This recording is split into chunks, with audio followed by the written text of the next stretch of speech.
Hello, Premiere Rush participants. I'm going to try to do a quick version of the recap of the editing portion, which I rushed through. So I'm going to try and do this again one more time. So to recap, you recorded yourself and you have a few photos and a song. So I'm going to try and do every part that I skipped over and every part that I went through too fast. Okay, so I've already recorded. I have the file on my desktop. That was the trick, was to find your video file. So once you find your video file that you recorded, you know where to find it. You're going to open up a Premiere Rush, right? Or I'm just going to call it Rush, right? And then you're going to hit Create a New Project. When I hit Create a New Project, you have to add at least one media file. So in the lower left-hand corner over here, I'm going to call it, back to school night or demo test B2S, right? And then I will select any and all of my media that I want to use, pictures, songs, all of that stuff. And then I'm going to hit create. Now what happens is it plops it all in what I call the sequence or the timeline. I recommend just deleting that and starting over from scratch, because you always have to pick one media, right? Where that went, I clicked delete on my keyboard. So I just highlighted everything and I clicked delete on my keyboard. That's what that symbol means. But I didn't really delete it, right? It's all right here in my project manager, right? My assets, right? So there's some videos, there's some pictures, there's some songs. Everything that I selected when I was creating the new sequence is all right there. If you forgot something, you can drag that video directly into the assets or directly into the timeline. So if you wanted to just grab a picture real quick, you can just drag it and go straight into the timeline, and it'll automatically populate here in the asset window. So here's everything I wanted to use for my project. So this is called the project window. Down here is called the sequence window, right? Or the timeline. So what I'm going to do next is I'm going to get the video of me talking right here, and I'm going to drag it into my timeline down below. Oops, that's not what I wanted to grab. I'm going to unclick, I'm going to turn off those things. I can either press add, I can drag it into here, or I can drag it into my timeline. There's like 5 different ways to put it in my timeline. So you can either press add down here, or just drag it. A couple of things when navigating Premiere. I can navigate through my timeline with this little bar at the bottom, or I can stretch it out and zoom in or zoom out by grabbing these circles so it fills the whole timeline. Or on my keyboard, I can press the key right above enter. There's a little, this key right here, resizes the timeline to fit the whole window. Now the goal of this is I've made mistakes. So when I was giving tips to record yourself, there's parts where you're talking and you probably mess up, like right here. So real quick, videos for your school, how to make. I messed up, right? So what I want to do is I want to get to that bad spot, which is right here. I've watched this video a lot, so I know that this is the part where I want to mess up. I'm going to hit cut, the scissors, or I can press S on my keyboard. S is the hotkey, or I can click on the scissors. So I click the scissors, and I've made one cut. So instead of one clip, it's 2 clips. 1 clip, 2 clip. And then this is and then I give myself a clap and a ready, set, go. Right? Blah, blah, blah, get my hair good.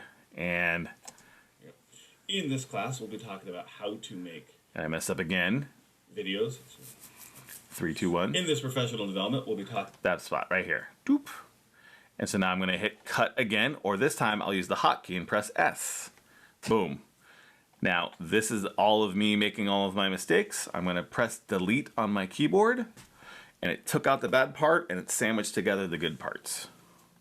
We'll be learning and talking about how to make in this professional. Oops. And I'm going to, now if I wanted to actually trim more, I could cut some more, or I can just grab the edge and grab it and move it over here like that.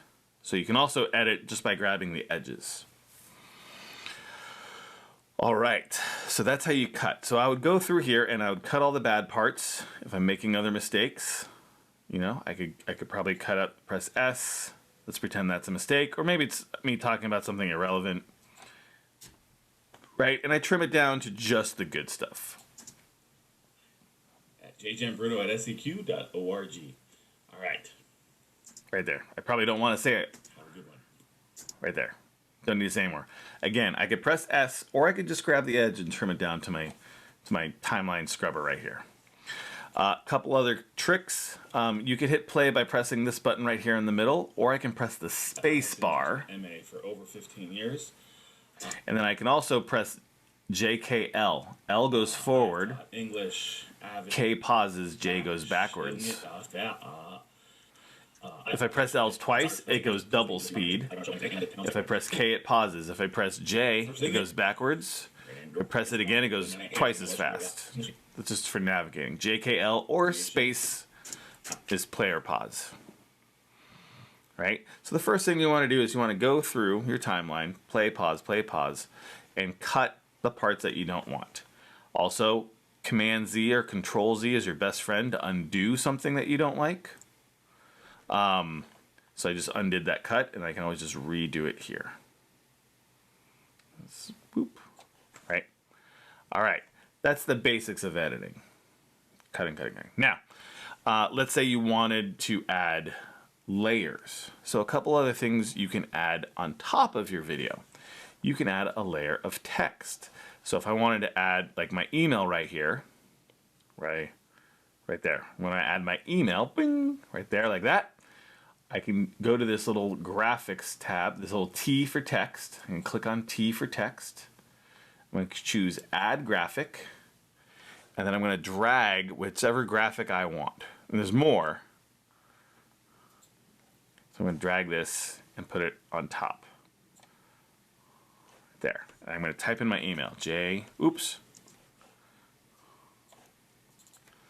jgmbruno@seq.org. So once again, I dragged the title I wanted. I put it on top like this. And now it's not in a good place, right? I want to move it down. So I'm just going to pull it down so it's lower. And then if I wanted to change the color, right, I can change the text color like so. Click on the text color. I can make this like MA gold. And I go to the outline, and I'm going to make this MA maroon. I can make the outline bigger. I can give it a drop shadow. I can change the distance, make it a little blurrier, make it a little more transparent, right? And so now I have my email, and I can click off it. Now, wherever this is, the scrubber will be on top. So if I want it to appear at a certain moment, I got to make sure that that is in this moment in time. jjmbruno@seq.org, right? All right, so that's text. I could put text everywhere and anywhere. I can put multiple layers of text. Like I can put another one on top of that layer. You can get crazy here.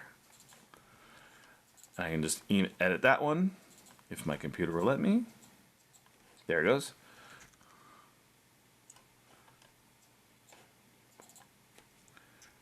There you go. And I didn't change the font last time. This time I'll change the font, and I'm going to keep it white though. I'll go to that one. And again, I can move this up or down so that it says it up there.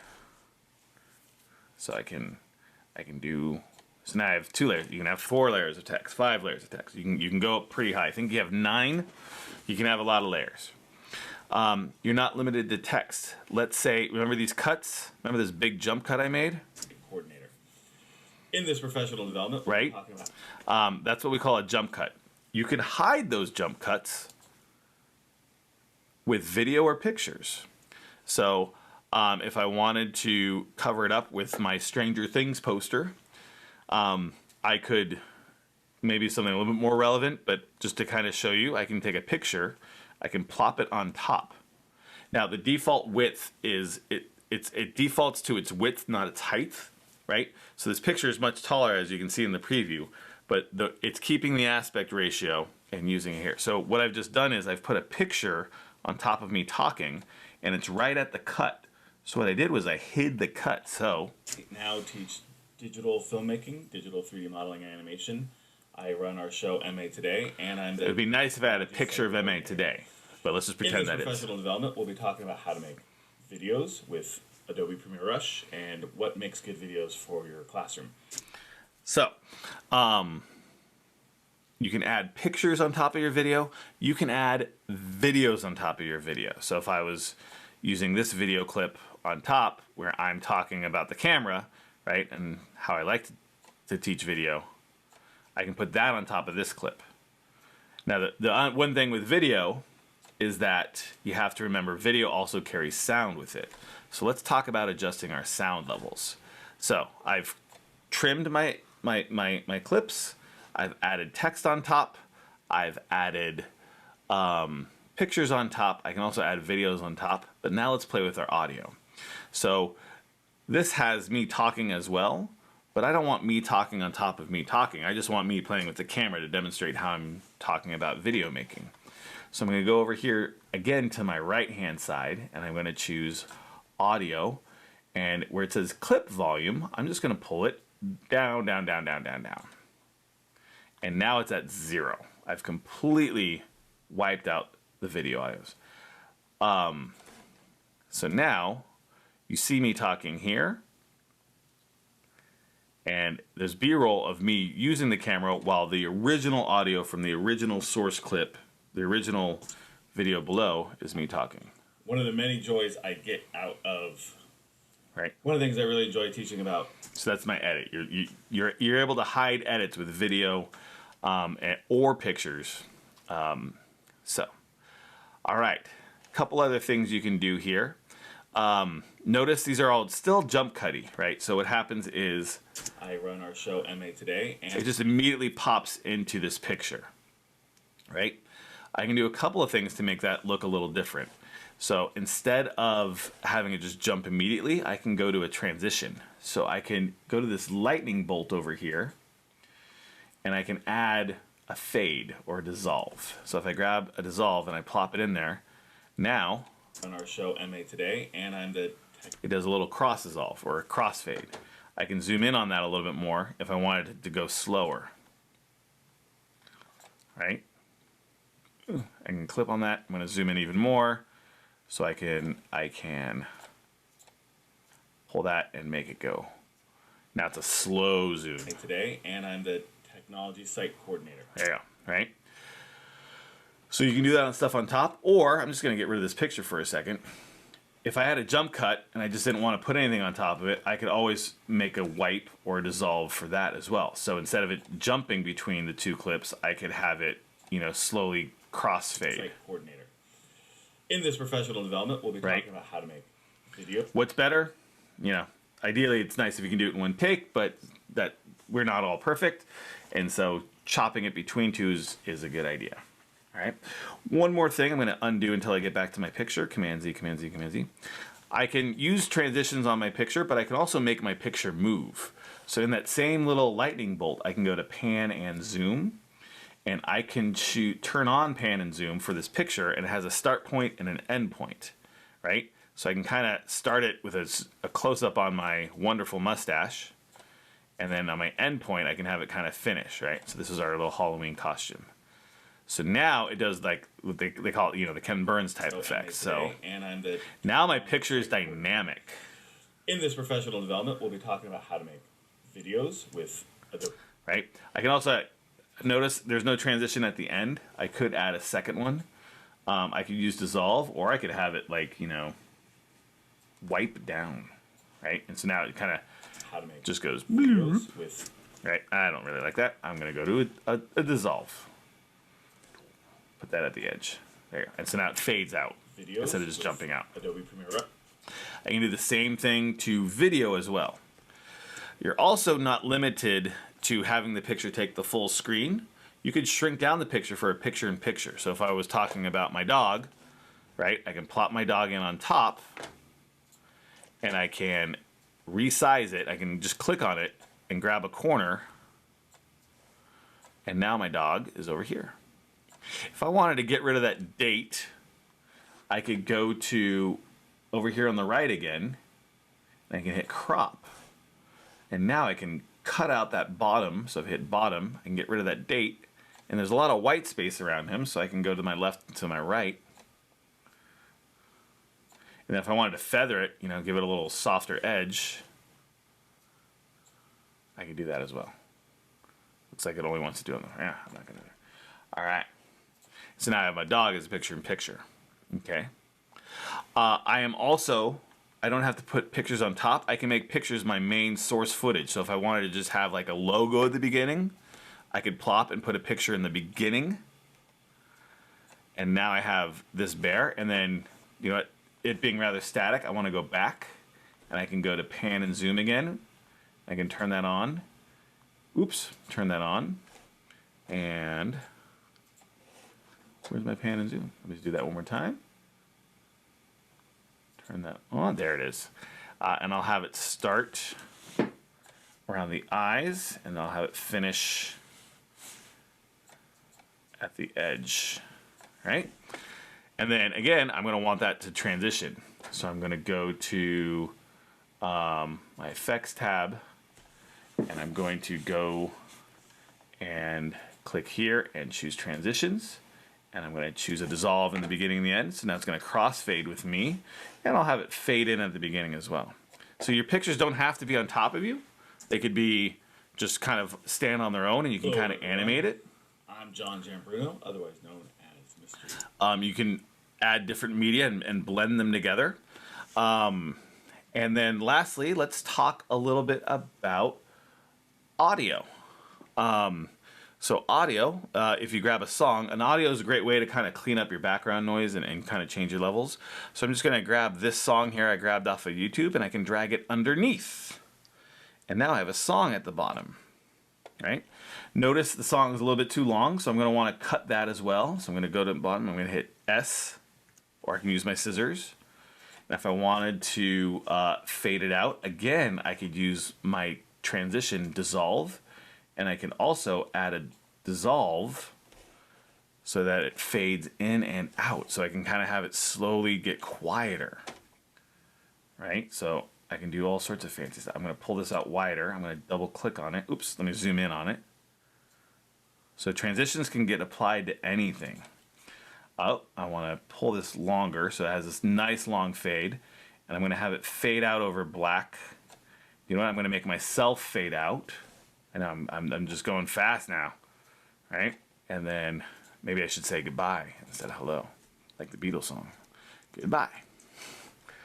And I'll put that right here. Boop.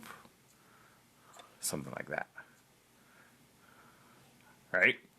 And then I can time this wipe. If I wanted to try to animate that to work with this, I can go to my transitions again. And I'm just going everywhere. And then I'm going to slide up, put that in the beginning. Let's see. There you go. The music's a little too loud, and I'm a little quiet, so let's go play with our audio features for a second. Okay, so I've shown you the lightning bolt for animating, for panning and zooming and transitions. I've shown you the text right here. We're going to skip these two. It's color and speed, fun stuff, but we're beginners right now. I showed you a little bit of crop, but let's go to audio. So audio is right here. And there's a clip volume. So I have my song. I'm going to pull that way down, about 20%.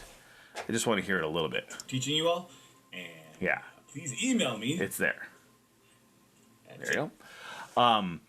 There's other stuff you can do with your audio. For example, with me, if I go to advanced, I can reduce I can take a little background noise filter, and then I could also bump myself up a little louder so you can hear me a little bit more. So I can clean up my audio with a background filter.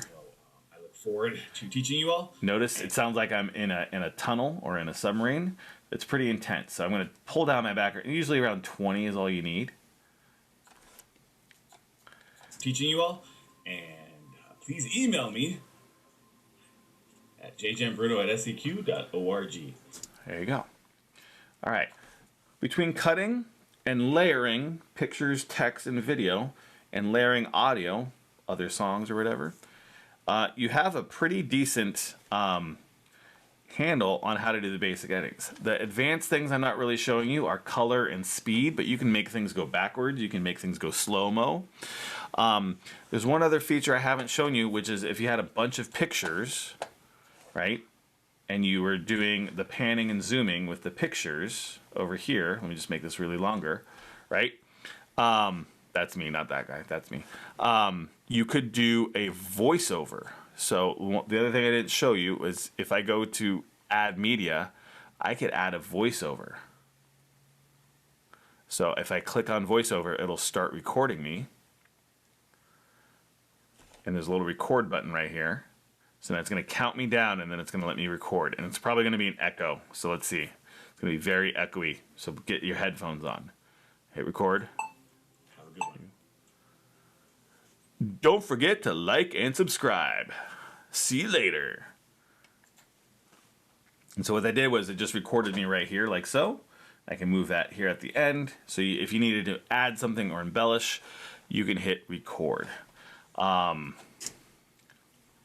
forget to like and subscribe. There you go. And I can take this picture here and I'm going to animate it just to kind of pull it all together. Pan and zoom. Oops. Turn that on. There it is. And I want to start with me small, on close up on my face. And then I can actually I'll switch it. Let's go to end on my face. This is me and Jordan when I was young. Like so. There you go. That's basically it. And then finally, when you're done, let me just check my slides. Let's see. We've done text. We've layered with pictures. I've talked about transitions and panning and zooming and cropping. I've talked about the audio levels and the layers and voiceover. That's what we forgot about. And then lastly, what do you do when you're done, right? I'm going to go here and I'm going to hit share. Okay, so when I'm all done, when it's all ready, I'm going to just double check my sequence, make sure it looks good. Looks good. I can play through it one more time. I'm happy with it. I'm going to hit share and I'm going to rename it right here to Back to School Demo. I'm going to change its location. Right now it's sending it to Documents. I'm going to change it to Desktop. I'm going to hit Choose. And I'm going to make sure local is turned on. I'm not going to use any of these other things. What I recommend is you hit export, you save it locally, then you upload it to Google Drive, or then you upload it to YouTube after doing it locally. To do it both in one step, sometimes your internet craps out and then you lose your export time. So notice it's taking some time to process all this, right? So a longer video project's going to take a lot longer to export out. So what happens is sometimes your connection to YouTube breaks while it's exporting, and then you have to kind of do the whole process over. So I always recommend exporting locally onto your desktop or wherever folder you want, and then uploading. And notice it's taking some time because we're doing a lot of stuff. So with that, I think we are done. The file will be landing right here. There, and it's going faster now that I'm not layering all my projects. Please email me at jjambruno@seq.org. You just saw it right there in my video. I'm going to pop it up one more time. And thank you for being a part of my PD. Here is that email one more time. There's me when I'm young. Oops. Where'd that go? There. We're good? We're good. Thank you again. Sorry we had to rush through all that.